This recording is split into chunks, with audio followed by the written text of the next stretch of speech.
کریے گا کہ آپ نے قرآنی حوالہ دیا نکاح سے متعلق. تو نکاح تو کہیں بھی, بلال صاحب ذرا پیچھے ہٹیے گا, تھوڑا سا بیچ میں آ رہے ہیں. تو سر میں یہ کہہ رہی تھی, آپ نے قرآن کا حوالہ دیا 2 آیتوں کا, تو پارہ نمبر 4 کا. تو سر نکاح تو کسی بھی یونین کونسل سے ثابت ہی نہیں ہے, نہ رجسٹر ہے, اور وہ شخص جو خود کو نواز کہتا ہے وہ بھی غائب ہے. تو نکاح کو ثابت آپ کیسے کریں گے؟ جی اس کے لیے آپ کو تھوڑا ریسرچ کرنا پڑے گی, محمد اللہ پڑھنا پڑے گا. اس میں یہ لکھا ہوا ہے کہ نکاح کے لیے صرف اور صرف 3 چیزیں ریکوائرڈ ہوتی ہیں, ایجاب, قبول اور حق مہر. اس کیس میں ویلڈ نکاح ہے, ایجاب بھی ہوا, قبول بھی ہوا اور حق مہر بھی ہوا, اور اس کے گواہ بھی موجود ہیں. اور اسی وجہ سے اس نکاح نامے کو چیلنج کیا گیا سینئر سول جج لاہور کے سامنے کہ بچی کا کنسی کے نکاح کی جائے. تو یہ چیلنج ہوا, میننگ دیئر بائی نکاح سبسسٹ کرتا ہے. ایک اور بات میں بتاؤں آپ کو, آپ کے علم کے لیے, کہ یہ جو نکاح نامہ رجسٹریشن کا قانون آیا ہے 1964 میں آیا ہے. کیا جو ہمارے آبا و اجداد تھے جن کا نکاح رجسٹر نہیں تھا, وہ کیا سارے نکاح ختم ہو گئے؟ کبھی بھی نہیں.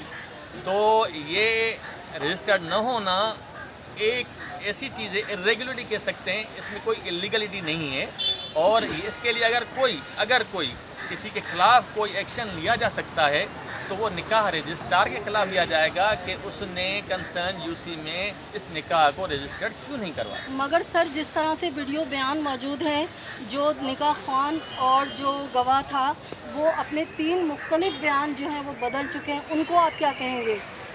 میرا کہنا ہے کہ جب وہ نکاح خوان کہہ رہا ہے کہ میں نے نکاح نہیں پڑھایا, ظہیر نے میرا فارم چوری کیا ہے اور میری ایک ملاقات تھی ظہیر سے اور میری جعلی سائن ہوئی ہے. گواہ بھی کہہ رہے ہیں کہ میں نے تو ان کے احسان کا بدلہ چکایا ہے کہ ان کے والد نے جو ہے مجھے نوکری دلائی تھی. تو جب یہ چیزیں آن ریکارڈ ہیں اور پس پردہ جو اپنے انویسٹیگیشن ٹیم ہے ہماری IO وغیرہ, ان کو بھی یہ بیان دے چکے ہیں, تو پھر ہم کیسے اس کو نکاح مانیں؟ اگر آپ محمد اللہ کی بات کر رہے ہیں تو محمد اللہ میں تو مقرنہ ہے ہی نہیں نا. ایک بات تو سنیں, یہ سب ذہن میں رکھیں کہ مولوی صاحب نے ایک ایسا اسٹیٹمنٹ دیا ہے, مجھے اس کا پتہ نہیں. اگر دیا ہے تو آپ کو پتا ہوگا, مجھے پتہ نہیں, تو میں ان کو ڈیفینڈ نہیں کر پاؤں گا کیونکہ میں نے دیکھا نہیں.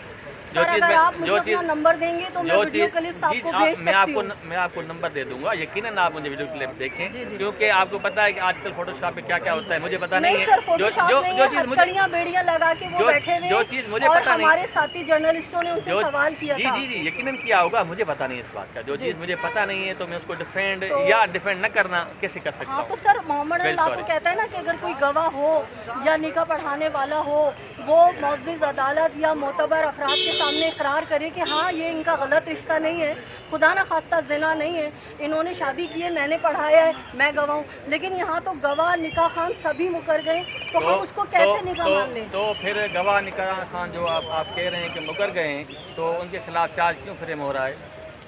پھر میرا آپ سے سوال ہے, تو پھر کیا وہ کورٹ غلط کر رہی ہے؟ اگر یہی بات ہے, پھر اس کو آپ ریویو کر لیں اس بات کو. پھر یعنی کورٹ غلط کر رہی, کورٹ کبھی غلط نہیں کر رہی. ان کے خلاف دیکھیں, ان کے خلاف ایلیگیشن یہ ہے نا, نکاح خوان بنائے اور گواہ بنائے, تو اسی لیے کورٹ ان کو چارج فریم کرنے جا رہی ہے. تو آپ کا صرف آپ سے یہ کہنا کہ وہ نکاح خوان نہیں ہے, لیگل کوئی حیثیت کو بیان دیا نا سر, آپ سرکاری ڈاکومنٹس تو نہیں جھٹلا سکتے نا. نہیں, آپ سرکاری ڈاکومنٹس تو نہیں جھٹلا سکتے. پھر یہ آپ کو پھر اور پڑھنا پڑے گا.